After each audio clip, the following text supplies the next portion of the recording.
लक्ष्म्या सह ऋषिकेशः देव्या कारुण्यरूपया रक्षकः सर्वसिद्धान्ते वेदान्तेऽपि च गीयते. இது ஒரு ஆச்சரியமான பிரமாண வாக்கியம். பகவான் காக்கிறார், உலகனைத்தையும் காக்கிறான். தனித்தல்ல, மகாலட்சுமி தேவியோட சேர்ந்தே காப்பாற்றுகிறான். தேவ்யா காருண்ய ரூபயா, பெருமானுடைய கருணையை தூண்டிவிடக்கூடியவளாய், தானே கருணை உருவெடுத்தவளாய் லக்ஷ்மி தேவி திகழ்கிறாள். அந்த மகாலட்சுமியே சீதையாக அவதரித்தாள். அப்ப அவளும் நம் அனைவரையும் காப்ப எவ்வளவு முயற்சிப்பாள். ராமன் மட்டுமா ரக்ஷகன்? சீதாராமனே ரக்ஷகன். அதன் சிறப்பு இன்னும் ஆஞ்சநேயருக்கு தெரியாது. இதுவரை ராமனின் குணங்களைத்தான் அவர் கண்டிருக்கிறார், அவனோடுதான் பழகியிருக்கிறார். இனிமேல் தான் சீதாதேவியோடே பழகப் போகிறார். ராமனை காட்டிலும் சீதைக்குண்டான கருணையின் சிறப்பை இப்போதே உணரப்போகிறார். என்ன நடந்ததுன்னு பார்ப்போம். அதற்கு முன்னால் ஒரு ஆச்சரியமான ராமர் கோவில், விஜய பட்டாபிராமர் சன்னதி, சிரமேல்குடிங்கிற கிராமத்தில் உள்ளது. வடுவூரிலிருந்து தில்லை விளாகம் போகும் மார்க்கம், அதில் உள்ள கோயில் இது. இப்படி செல்லலாம். மன்னார்குடியிலிருந்து 20 கிலோமீட்டர் தொலைவில் உள்ளது மதுக்கூர். மதுக்கூரிலிருந்து 8 கிலோமீட்டர் தொலைவில் உள்ளது சிரமேல்குடி. அங்கிருக்கும் விஜய பட்டாபிராமர். இந்த திருக்கோயிலுக்கு வடக்கே காரப்பங்காடுங்கிற முக்கியமான க்ஷேத்திரம் உள்ளது. அபீஷ்ட வரதராஜ பெருமான் அங்கு அருள் பாலிக்கிறார்.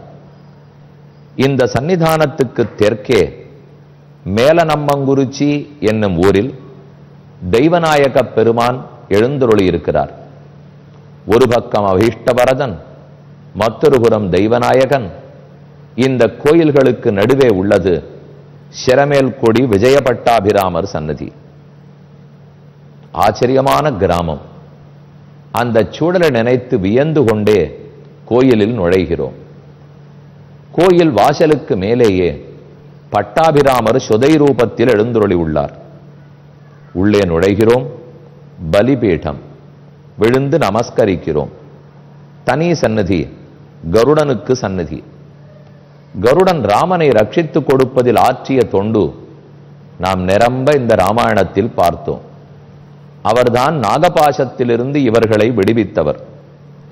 நம்மையும் கண்டிப்பாக என்ன தோஷம் இருந்தாலும் அதை போக்கி அனுகிரகிப்பார். கருடனை வணங்கிக் கொண்டு வலம் வருகிறோம். அந்த நாள் பழைய கட்டட வேலைப்பாடுங்கிறது தெரிகிறது. பக்தர்கள் குறைவாகவே வருகின்றனர்.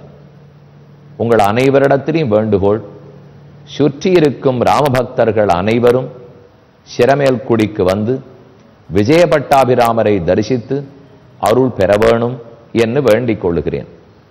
பிராகாரத்தை வலம் வந்து கோயிலுக்குள் புகுகிறோம். கர்ப்பகிரகத்தை அடைகிறோம். மூலவர் ராமர் அமர்ந்த திருக்கோலம், உற்சவர் ராமர் நின்ன திருக்கோலம். இவர்கள் இருவரையும் சேவிக்க வேண்டும். முதலில் மூலவர் அமர்ந்த திருக்கோலத்தில் உள்ளார். வீற்றிருந்து வலது கையால் அபயப்பிரதானம் அளிக்கிறார். கையை நேரே பிடிக்காமல் ரொம்ப அனாயாசமாக ஆனந்தமாக சாய்த்து பிடித்து கொண்டிருக்கிறார். இதோ மூலவர் ராமருடைய திருவடிகள். பட்டாபிஷேக ராமராகவே இருக்கிறபடியால் ஒரு திருவடியை ஆசனத்தில் மேலே மடித்து மற்றொரு திருவடியை கீழே தொங்கவிட்டு கொண்டிருக்கிறார். இடது திருக்கையை மடியில் வைத்திருக்கிறார். கையில் மலரை பற்றி கொண்டு சீதாதேவி. இந்த புறம் லக்ஷ்மண சுவாமி கைகளிலே வில்லை இடுக்கிக் கொண்டு கூப்பிக் கொண்டு, இடுக்கிய வில் அஞ்சலி ஹஸ்தம், இவற்றோட லக்ஷ்மணன் உள்ளார். ரொம்ப ஆச்சரியமான திருக்கோலம். ஓர் புறத்தில் ஹனுமான் அஞ்சலி ஹஸ்தத்தோடே இவர்களை தரிசித்துக் கொண்டே இருக்கிறார். மூலவரை நன்கு சேவித்துக் கொண்டோம். இனிமேல் அடுத்த நாள் சந்திக்கும் போது மூலவர் உற்சவர் இருவரையும் சேர்த்து தரிசிப்போம். இப்போது 113வது சர்க்கத்தை அடைந்துள்ளோம். இதி பிரதிசமாதிஷ்ட ஹனுமான் மாருதாத்மஜா. ராமனாலே ஏவப்பட்ட காற்றின் மைந்தனான ஆஞ்சநேயர் சீதையை காண்பதற்காக விரைந்தார். சம்பிரவிஷ்ய யதாநியாயம் சீதாயா விதித்தோ ஹரிஹி ததர்ஷம் ரிஜயாஹீனம் சாதங்காம் ரோகிணீமிவ. அனைத்தையும் துறந்து ஏக வேணி தரையாய் ஒரே ஒரு ஆடையோடே மிகுந்த சிதிலப்பட்டு போன திருமேனியோடே வெகு நாட்கள் குளிக்காதவள் பொலிவிழந்து அமர்ந்திருந்தாள். எப்போது செய்தி வரும்னு காத்திருந்தாள். வந்தார். ஆஞ்சநேயர் அவள் முன்னே நின்னார். பார்த்தவளுக்கு சட்டென்று அடையாளம் புரியவில்லை. கண்கள் பஞ்சடைந்திருந்தன. பழைய ஆஞ்சநேயர் தான் இவர். தெரிந்தவுடனே சந்தோஷப்பட்டாள். சௌமியம் தஸ்யா முகம் திருஷ்டுவா ஹனுமான் பிளவகோத்தமா. தன்னை பார்த்தவுடன் சீதையின் முகம் தெளிந்தது. நினைத்த ஆஞ்சநேயருக்கு சந்தோஷம். ராமனுடைய செய்தியை சீதைக்கு உரைக்கிறார். ராமன் விஜயராகவன். விபீஷணனுக்கு பட்டாபிஷேகம் ஆயிற்று. ராவணன் மாண்டு போனான். சீதே, இனிமேல் உனக்கு எந்த கவலையும் இல்லை, உன்னை ராமன் அழைத்து கொண்டு வர சொன்னார். இந்த செய்தியைத்தான் ஹனுமான் கூறுகிறார். குஷலம் துவாக சித்தார்த்தா ஹதசத்ருர் அமித்ரஜித் விபீஷண சகாயேன ராமேண ஹரிபிஸ் சக. குரங்கு படையின் உதவியோடே விபீஷணன் காட்டின வழியில் ராமன் பெரும் போர் செய்து ராவணனை அழித்து விட்டான். இனி உனக்கு எந்த துன்பமும் இல்லை. பிரியம் ஆக்கியாமிதே தேவி பூயஷ்சத்வாம் சபாஜயே தவ பிரபாவாத் தர்மஜே மகான் ராமேண சயுகே. பெரும் போர் நிகழ்ந்தது. இதுவரை அதை போல் போரை யாரும் பார்த்ததில்லை. 7 நாட்கள் இரவு பகலென்றாமல் யுத்தம். யுத்தம் முடிந்தது. ராமன் விஜய செய்தியை சொல்லிவிட்டு வர சொன்னான். ஏவமுக்தாது சாதேவி சீதா சசி நிபானனா. நிலவை போன்ற தெளிந்த முகம் படைத்தவளான சீதைக்கு இந்த செய்தி காதில் பட்டவுடன் இன்பத்தேன் வந்து பாயுது காதினிலே என்றிருந்தது. பிரஹர்ஷேண அவருத்தாசா வியாஹர்த்தும் ந சசாகா. ஒரே ஆனந்தம். ஆனந்தம் வந்துடுத்தினாலும் மகிழ்ச்சி அளவுக்கு அதிகமாக போனால் தொண்டை அடைத்து போகும், பேச வராது. துன்பம் அளவுக்கு அதிகமாக போனாலும் தொண்டை அடைக்கும், பேச வராது. இப்போ ஒரே இன்பம். இன்பத்தினால பேச முடியாமல் தவித்தாள் சீதை. ஆனால் ஆஞ்சநேயர் ஏனோ சீதை பேச மறுக்கிறாளே. போன முறை வந்தபோது நிரம்ப பேசினாள். ஏதானும் குற்றம் இழைத்து விட்டோமோ? அதனால்தான் சீதை பேசாமல் இருக்கிறாளோ? கிம் தம் சிந்தையசே தேவி கிம்சமாம் நாபிபாஷசே ஏவமுக்தா ஹனுமதா சீதா தர்மபதே ஸ்திதா அப்ரவீத் பரமப்ரீதா பாஷ்ப கத்கதயாகிரா. உடனே சீதை தழுதழுத்த குரலோடே தன் 2 கைகளையும் கூப்பி கொண்டு, ஹனுமான், நீர் எனக்கு செய்திருக்கும் பெரும் உதவி. இந்த உதவிக்கு ஏதானு திரும்ப உதவி செய்ய வேண்டும். கைமாறு, உதவி கைமாறு, பிரத்யுபகாரம் செய்ய வேணும்னு நினைக்கிறேன். ஆனா பூலோகத்தில் எதை தேடினாலும் நீர் செய்திருப்பதற்கு பிரதி ஆகாது. நகி பஷ்யாமி சதிருஷம் சிந்தையந்தி பிளவங்கம நச்ச பஷ்யாமி சதிருஷம் பிருத்திவியாந்தவ கிஞ்சன. மாணிக்கமா, முத்தா, தங்கமா, பொன்னா, நிலமா எதை கொடுப்பேன்? என் உயிரையும் காத்து ராமன் உயிரையும் காத்திருக்கிறீர். இப்படிப்பட்டவருக்கு நான் என்ன கொடுக்க முடியும்? அதை நினைத்து திகைத்து போய்த்தான் பேச மாட்டாமல் இருக்கிறேன் என்று சீதை கொண்டாடுகிறாள். புத்தியா ஹி அஷ்டாங்கயா யுக்தம் துவமேவார்கசி பாஷிசம். மேலும் நான் பேசணும்னு சொல்றீரே, பேச்சென்றால் நீரன்னா பேச வேண்டும். எனக்கு ஏது பேச்சு சாமர்த்தியம்?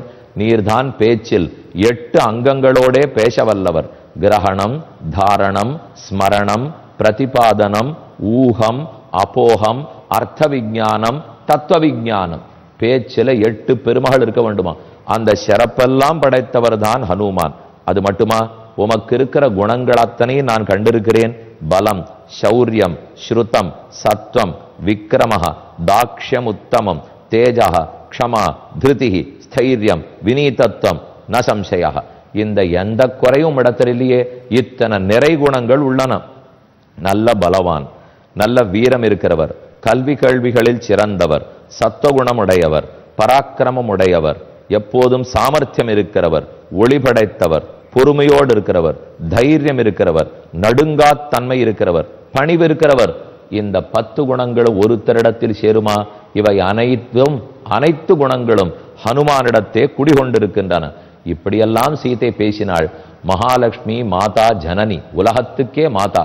அவள் ஒருத்தனை பார்த்து அதுவும் ஒரு வானரோத்தமனை பார்த்து கைகூப்பி உமக்கு நான் என்ன திரும்ப பிரதி செய்வேன்? இந்த கேள்வி கிடைக்குமா? இது எவ்வளவு பெரிய பரிசு! அப்பேற்பட்ட சீதைக்கு நாம தொண்டு புரியணும். ஆனா சீத்தை நினைக்கிறது, நான் ஏதானு உமக்கு செய்யணும்னு ஆசையா இருக்கு. நான் பிறந்த வீட்டிலும் இல்லை, புகுந்த வீட்டிலும் இல்லை, நடுக்காட்டில் இருக்கிறேன், உமக்கு என்ன செய்வேன்? அப்பதான் ஆஞ்சநேயர் அவளிடத்துல திரும்ப கேட்கிறார், தேவரீர் ஒரு அனுமதி கொடுத்தால் போரும். ஏதானு எனக்கு செய்யணுங்கிற ஆசை உமக்கு இருந்ததுன்னா அப்ப நான் பிரார்த்திக்கிறேன், அதை பண்ணிட்டா போரும். இமாஸ்து கலு ராட்சஸ்யா யதித்வம் அனுமன்யசே ஹந்துமிச்சாமி தாஸ்சர்வா யாபிஸ்துவம் தர்ஜிதாபுரா. இந்த 700 அரக்கிகளும் ராவணனால சம்பளம் கொடுக்கப்பட்டு உன்னை எவ்வளவு குத்தி துன்புறுத்தி இருக்கிறார்கள். நான் பெரிய வடிவத்தை எடுத்துட்டு 700 பேர் என் கைக்குள்ள வைத்து சித்திர வதை பண்ணி பிழிந்து கொன்றுவிட வேண்டும், அழிச்சுடணும். இதுக்கு தேவரீர் அனுமதி அளித்தால் போதும் என்ன ஹனுமான் கேட்கிறார். பக்ஷணைஹி கர்ணநாசானாம் கேசானாம் லொஞ்சனைஸ்ததா நிபாத்திய ஹந்துமிச்சாமி தவ விப்ரியகாரிணி. இவர்கள்லாம் உனக்கு பிடிக்காததை செய்தவர்கள், இப்பவே கொன்னுடுறேன்னு சொன்னார். ஆனால் சீதை சற்றும் தளராமல், இத்தனை தூரம் இவர்கள் தனக்கு குற்றமிழைத்திருந்தாலும் அவர்களை காப்பாற்றியே தீரணும். என்ன உயர்ந்த குணம்! அரக்கிகளை கூடவா சீதை காப்பாற்றுவாள்? செய்தாள். விதேயானாஞ்ச தாசீனாம் கக்குப்பேது வானரோத்தம. நம்முடைய தாசிகள், நமக்கு விதேயர்கள். ராவணன் சம்பளம் கொடுத்தான், என்னை அடித்தார்கள். நாளைக்கு விபீஷணன் சம்பளம் கொடுத்தால் எனக்கு அலங்காரம் பண்ணுவார்கள். எய்தவனிருத்த அம்பை நொந்து என்ன பயன்? ஆக்யப்தா ராட்சசேனேக ராட்சஸ்யஸ்தத்யந்திமான் ரிக்ஷேண நீதாக ஸ்லோகோஸ்தி அயம் அயம் வியாக்ர சமீபேது புராணோ தர்ம சம்ஹிதா ரிக்ஷேண நீத ஸ்லோகோஸ்தி தம் நிபோத பிளவங்கம. உமக்கு ஒரு கதை தெரியாதா? ஒருத்தன் இருந்தான், புலி துரத்த ஓடினான். மேல ஒரு மரத்துல கரடி உட்கார்ந்து இருந்தது, மனிதன் ஏறினான். இந்த கதையை மனுஷ குரங்கு புலி துரத்தித்து என்று ராமன் சுக்ரீவனுக்கு கூறி விபீஷண சரணாகதியும் போது சொன்னார் என்று பார்த்தோம். அந்த கதை இப்ப சீதை வேறு மாதிரி திருப்பி கூறுகிறாள். ஒருத்தனை புலி துரத்தித்து தப்பிக்க மரத்தில் ஏறினான், மரத்துக்கு மேல கரடி உட்கார்ந்தது, பயந்து நடுங்கினான். கரடி சொல்லித்து கவலைப்படாதே, நான் உன்னை காப்பாத்தி விடுறேன். 2 பேரும் உட்கார்ந்தார்கள். கீழே புலி காத்துன்னு இருக்கு, இறங்கி வந்தா பிடிச்சு சாப்பிட்டு. அந்த சமயம் கரடி தூங்கி போயிட்டு பக்கத்தில் மனிதன் அமர்ந்திருந்தான். கீழேந்து புலி அவன் மனசை கலைக்க பார்த்தது. நீ அந்த கரடியை பிடிச்சு தள்ளி விட்டுடு, நான் அதை சாப்பிட்டுட்டு உன்னை விடுதலை பண்ணி விடுறேன், கரடியை நம்பாதே என்று புலி சொல்லித்து. நம்ம மனுஷன் மூலம் நமக்கு தெரியாதா? அவன் புத்தி தப்பா வேலை செஞ்சு கொடுத்து நம்ம காப்பாற்றி அடைக்கலம் கொடுத்த கரடியே பிடிச்சு தள்ளி விட்டுட்டான். மேல் கலையிலேருந்து கரடி தலகுப்புற கீழே விழறது. சட்டுன்னு முடிச்சு கொடுத்து நல்ல வேலை புரிஞ்சு கொடுத்து, ஓ இந்த மனுஷன் தான் நம்மளை காட்டி கொடுத்துட்டான். அதனாலே அது தன்னை சுதாரித்து கொண்டு விழும்போது ஒரு கிளையை பிடித்து கீழே விழாம தப்பி சென்று மறுபடியும் மேலே ஏறி போச்சு. மனிதன் நடுங்கினான், தன்னை கரடி கொன்னுடுன்னுட்டு. கரடி சொல்லித்து, என் வீடு தேடி வந்தவனை ஒரு நாளும் காட்டி கொடுக்க மாட்டேன். இந்த கதையை சீதா ஹனுமானுக்கு சொல்லி, அப்படி இருக்கிறச்சே ராட்சசர்களை நான் கொல்றதுக்கு அனுமதி கொடுப்பேனா? பாபானாம் வா சுபானாம் வா பதாரகானாம் பிளவங்கம காரியம் கருணம் ஆரியன நகசின் அபராத்தியதி. உலகத்துல யார்தான் பாவம் செய்யாதவர்கள்? எல்லாரும் புண்ணியசாலிகளா?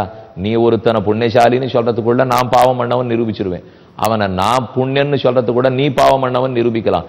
யாருக்கு குற்றம் இல்லைன்னு நினைக்கிறீர்? உமக்கு குற்றம் இல்லையா? இதோ காலில் விழுந்துற ஒன்னும் தெரியாம இருக்கிற இவர்களை போய் கொல்ல பார்க்கிறீரே, அப்ப நீர் குற்றம் இல்லாதவரா? இல்ல ராமனுக்கு குற்றம் இல்லையான்னா என்ன அக்னி சாட்சியாக கைப்பிடித்து கைவிட மாட்டேன்னு சொல்லிட்டு இப்ப அப்படியே 10 மாசமா திரும்பி பார்க்கவே இல்லையே, அது அவருக்கு குற்றம் இல்லையா? எனக்கு குற்றம் இல்லைன்னு நினைக்கிறீரா? என்னுடைய நாயகன் என் கணவன் குற்றவாளின்னுட்டு ஒரு பிற ஆடவன், நீர் ஆரோ ஆண், உம்ம போய் நான் என் கணவனை பத்தி பேசிட்டு இருக்கேனே, இது மனைவிக்கு குற்றம் இல்லையா? ஆக லோகத்துல யார் குற்றமற்றவர்? விட்டுடும்.